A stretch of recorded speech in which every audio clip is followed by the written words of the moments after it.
Hello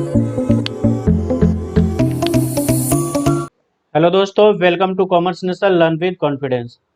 दोस्तों, myself Prabhunar Patel, BCom MCom pass out from BHU. दोस्तों, मेरा नेट भी क्वालिफाइड है। मैं सीए फाइनल का स्टूडेंट हूँ। दोस्तों, आज हम आप लोगों को बीएचयू बीकॉम एमकॉम एंट्रेंस का जो व्हाट्सएप ग्रुप पे जो स्पेशल बच्चों के लिए जो हम लोगों को प्रीमियम टेस्ट सीरीज परचेज किए हैं, उनका व्हाट्सएप ग्रुप बनाया गया है। बीकॉम गर्ल्स का अलग, बीकॉम बॉयज का अलग, एमकॉम गर्ल्स का अलग और एमकॉम बॉयज का अलग। तो उनका जो डेली बेसिस पे हम लोग क्विज लेते हैं, जैसे कि इकोनॉमिक्स, बिजनेस, अकाउंट, तो और जो भी हम क्विज करते हैं उसका सलूशन प्रोवाइड करते हैं। तो उससे पहले हम लोग बता दें आपको कि कॉमर्स नेशन एंड्रॉयड ऐप है हम लोगों का, जो आप प्ले स्टोर पे जाके इसको डाउनलोड कर सकते हैं और वहां से आपको मैक्सिमम आपको हम लोग फ्री प्रोवाइड किए हैं। बट कुछ चीजें हम लोगों ने उसको पेड पे रखा है। पेड में आपको मिलेगा क्या स्पेशल फैसिलिटी, उन्हीं को मिलेगा जो पेड करेंगे। उसका प्राइस होगा आपका 1000, बट अभी लॉकडाउन की वजह से 50% ऑफ चल रहा है। तो उसमें मिलेगा कि आपको 10 प्लस टेस्ट सीरीज होंगे, 2000 प्लस एमसीक्यू क्वेश्चन होंगे और 500 प्लस वीडियोज होंगे।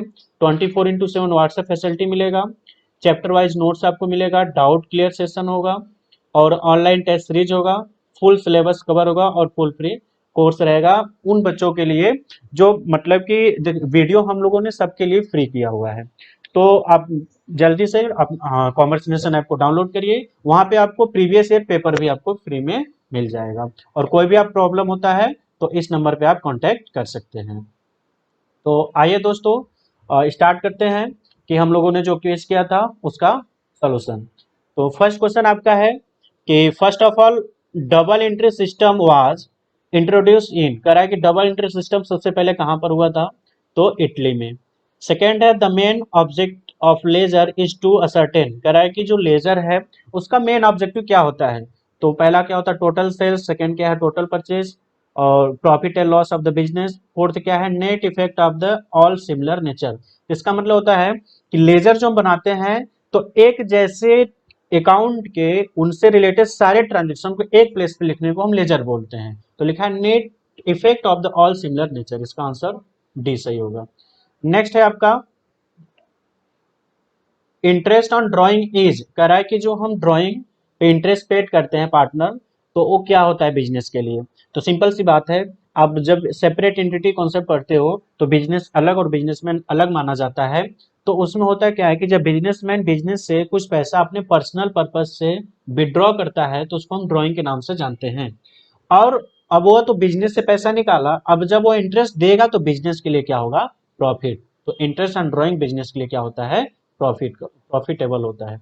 नेक्स्ट है outstanding salary is for trade. अब कह रहा है कि आउटस्टैंडिंग सैलरी बिजनेस के लिए क्या होता है, एक इनकम होता है, एक एक्सपेंसेस होता है, लाइबिलिटीज होता है, एक एसेट्स होता है। तो क्या होता है, लाइबिलिटीज होता है। आउटस्टैंडिंग सैलरी आपका बिजनेस के लिए लाइबिलिटीज होता है।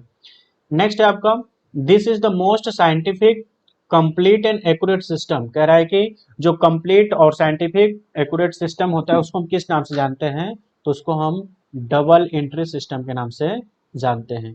नेक्स्ट है आपका the return of goods by a customer should be debited to, कह रहा है कि जब कोई कस्टमर गुड्स को वापस करता है तो हम किस अकाउंट को डेबिट करते हैं।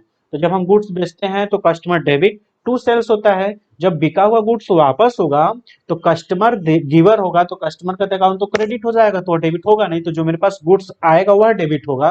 तो गुड्स को हम डेबिट नहीं करेंगे, जो गुड्स हमने बेचा था वह रिटर्न हुआ, इसलिए सेल्स रिटर्न अकाउंट को डेबिट करेंगे। तो आंसर आपका क्या होगा, सेल्स रिटर्न अकाउंट डेबिट।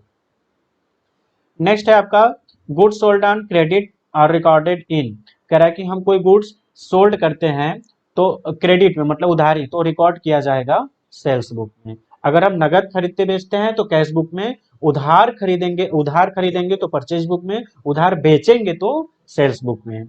और जो कहीं नहीं जाएगा वो जर्नल प्रॉपर में जाता है, जैसे डिस्काउंट देना है सब आपका जर्नल प्रॉपर पे होगा। नेक्स्ट है आपका Lucas Pacioli Lucas Pacioli who gave origin to modern accounting got publish his book principle of double entry system. तो 1494 में लुकास पैसिओली ने 1494 में, इनका घर था इटली के वेनिस नगर, एक सिटी थी वहां पे। नेक्स्ट है आपका revenue is consider as being earn when, कह रहा है कि रेवेन्यू मतलब इनकम कब जनरेट मान लिया जाता है, तो जब हम कोई सेल करते हैं तब इनकम मान लिया जाता है कि सेल करेंगे, चाहे वह उधारी हो चाहे नगद हो।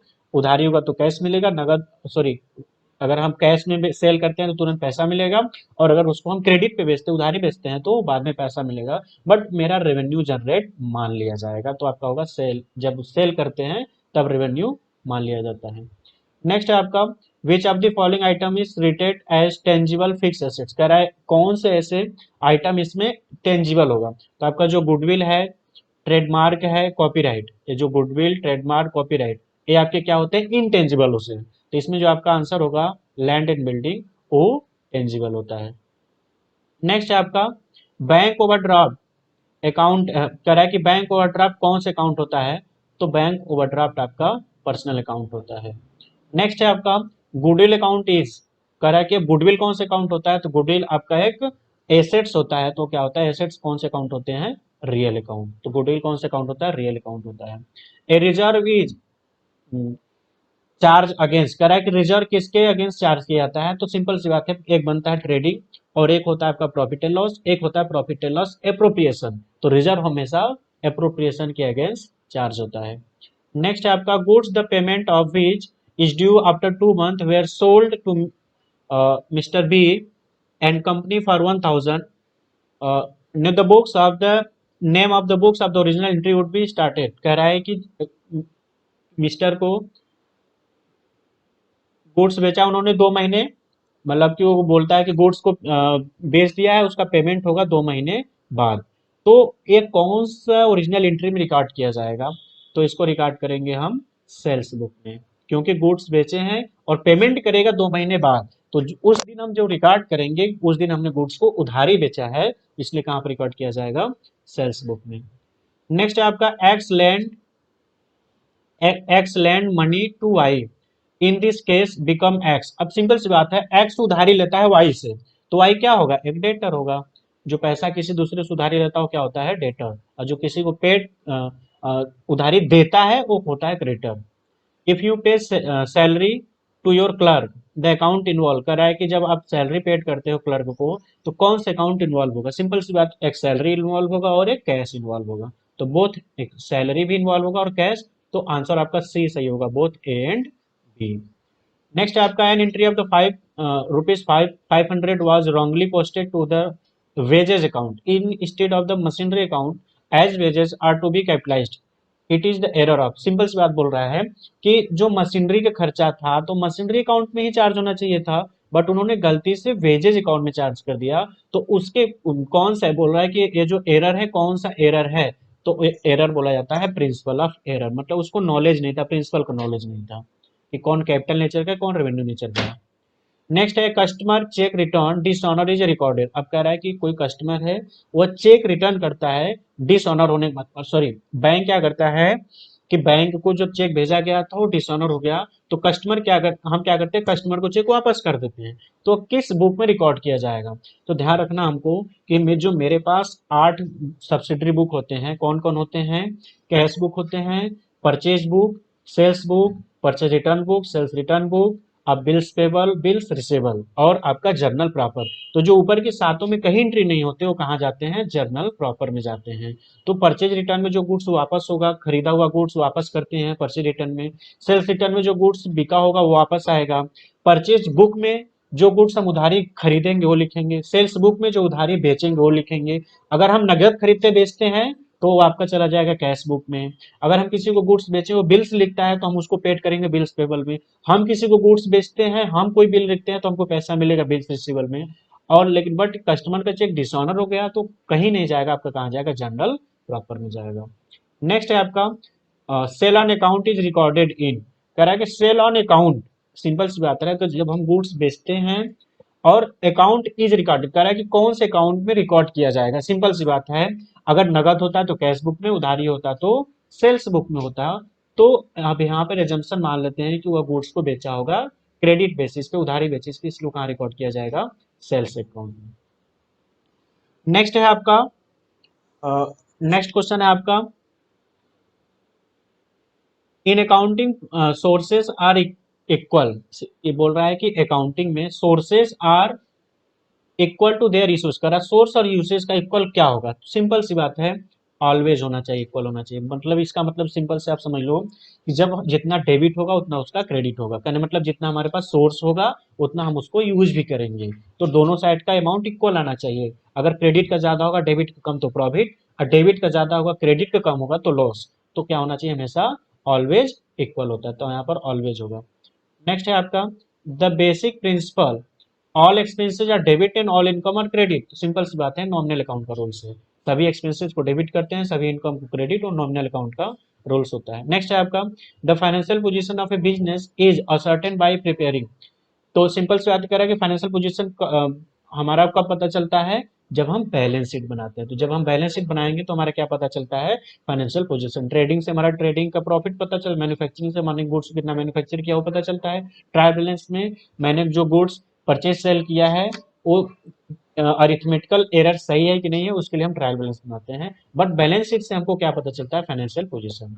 अब कह रहा है कि फाइनल अकाउंट क्या होता है। फाइनल अकाउंट में आपका क्या क्या क्या आता है, ट्रेडिंग, प्रॉफिट एंड लॉस और बैलेंस शीट। तो ट्रेडिंग, प्रॉफिट एंड लॉस आपके अकाउंट होते हैं, बैलेंस शीट आपके स्टेटमेंट होते हैं। तो इसमें आंसर क्या सही होगा, अकाउंट और स्टेटमेंट दोनों होगा। तो इसका आंसर डी वाला सही होगा, अकाउंट एंड स्टेटमेंट। नेक्स्ट है ड्रॉइंग आर डिडक्टेड फ्रॉम। कह रहा है कि जब कोई पार्टनर विड्रॉ अमाउंट विड्रॉ करता है या फिर गुड्स विड्रॉ करता है तो कहाँ से अमाउंट डिडक्ट होगा, तो उसके कैपिटल से अकाउंट को डिडक्ट करते हैं, उसमें कैपिटल में से माइनस कर देते हैं। विच of the following equation is correct, कह रहा है कि किसमें से कौन सा इक्वेशन करेक्ट होता है। तो आप सिंपल से समझ लेना कि इसका इक्वेशन का फॉर्मूला होता है कि cost of goods sold equal to क्या होता है, opening stock plus purchase plus direct direct expenses minus closing stock.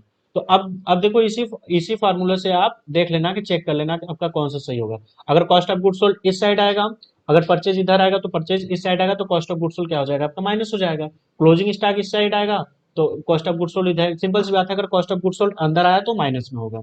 तो देखो पहला आपका है क्लोजिंग स्टॉक प्लस परचेज, तो क्लोजिंग स्टॉक प्लस परचेज, तो क्लोजिंग स्टॉक ऐड नहीं होगा, तो पहला तो गलत हो गया। सेकंड क्या होगा आपका, opening stock minus closing stock minus purchase, तो ये भी आपका गलत है क्योंकि माइनस परचेज नहीं होगा। Purchase plus opening stock minus closing stock minus cost of goods sold, क्योंकि जब कॉस्ट ऑफ गुड्स सोल्ड उस साइड जाएगा तो माइनस हो जाएगा। तो आपका सी वाला आंसर सही है। डी वाला क्या है, cost of goods sold minus closing stock minus purchase. अब परचेज को माइनस करेंगे नहीं, ये भी गलत है। तो इसका आंसर क्या होगा, नेक्स्ट है आपका general repair of the building is है। अब कह रहा है कि बिल्डिंग का जब हम कोई जनरल खर्चा कराते हैं, देखो जब हम बिल्डिंग बनवाएंगे उससे रिलेटेड जो भी खर्चा होगा बिल्डिंग में ही चार्ज किया जाएगा, वो कैपिटल नेचर का होगा। बट बिल्डिंग बन गया है उसके बाद कोई रिपेयर कराते हैं, वो मेरा रेवेन्यू नेचर का खर्चा होता है, रेवेन्यू एक्सपेंडिचर। नेक्स्ट है गैनिंग रेशियो कैन बी कैलकुलेटेड। तो गैनिंग रेशियो का फार्मूला होता है new ratio minus old ratio. New में से हम ओल्ड को माइनस कर देंगे तो कितना गेन हुआ वो पता चल जाएगा। सिंपल सी बात है, जैसे 3 पार्टनर है, एक पार्टनर चला जाएगा, 2 बचेंगे। तो जाहिर सी बात है, जहां 3 लोगों को प्रॉफिट मिलता था 2 ही लोगों को मिलेगा, तो नया वाला रेशियो में से ज्यादा होगा, पुराना वाला कम होगा। तो new ratio minus old ratio करते हैं तो आपका गैनिंग रेशियो आता है। नेक्स्ट आपका in case of partnership, partner is. अब कह रहा है कि पार्टनरशिप फॉर्म में पार्टनर क्या होता है, एक एजेंट और मालिक, मतलब वो मालिक और नौकर दोनों होता है, तो एजेंट भी होता है और प्रिंसिपल भी होता है। तो इसका आंसर क्या होगा, बोथ सी वाला, ए एंड बी। तो ये आपका दोस्तों रहा। और आपको कोई भी प्रॉब्लम होता है आप कमेंट सेक्शन में या फिर हम लोग का जो व्हाट्सअप नंबर है उस पे आप उस व्हाट्सअप पे जाके व्हाट्सअप पे आप पूछ सकते हो, क्योंकि अगर व्हाट्सअप पे आओगे आपका सारा डाउट क्लियर कर दिया जाएगा। अगर आप ऐसे ही डेली बेसिस पे क्यूज चाहते हैं तो हमारे कोर्स को परचेज करें, जो कि कोर्स बहुत ज्यादा हम लोगों ने उसका प्राइस नहीं रखा है। जहां पे आपको 10,000 15,000 के कोर्स बिक रहे हैं, वहां पर हम लोगों का ओनली 500 में फुल्ली कोर्स आपको मिलेगा, टोटल स्टडी मटेरियल के साथ। तो जल्दी से जल्दी चैनल को सब्सक्राइब करें और वीडियो को उन बच्चों के लिए शेयर करें जो बीएचयू का बीकॉम एमकॉम देना चाहते हैं। एक क्वेश्चन आप लोगों के लिए है कि मैक्सिमम नंबर ऑफ पार्टनर्स कितने होते हैं, आप कमेंट सेक्शन में जवाब दीजिएगा। क्वेश्चन क्या है कि पार्टनर्स के मैक्सिमम, मतलब कि एक पार्टनरशिप फॉर्म में कितने मैक्सिमम पार्टनर्स हो सकते हैं, इसका आंसर आप कमेंट सेक्शन में देंगे। दोस्तों ऑल द बेस्ट। आप होप आप अच्छे से तैयारी करो, क्योंकि एग्जाम टल गया है आपका। जुलाई या जुलाई के लास्ट में या तो अगस्त के फर्स्ट वीक में एग्जाम होगा, या फिर अगस्त में होगा, या फिर जैसा नोटिफिकेशन आएगा उसके अकॉर्डिंग आपको बता दिया जाएगा। बट आप ये समझो कि आपका एग्जाम जुलाई में ही होगा। मतलब जब भी होगा जुलाई के बाद या जुलाई में होगा। तो आप प्रिपरेशन डेली बेसिस पे करते रहो। कोई भी प्रॉब्लम होता है, आप व्हाट्सअप नंबर दिया गया है, वहाँ पे आप ऊपर वीडियो की स्टार्टिंग में ही व्हाट्सअप मैंने उस पर क्लिक किया था कि ये व्हाट्सअप नंबर है, या फिर नीचे भी लिंक डिस्क्रिप्शन में आपको सब कुछ मिल जाएगा। Thank you very much.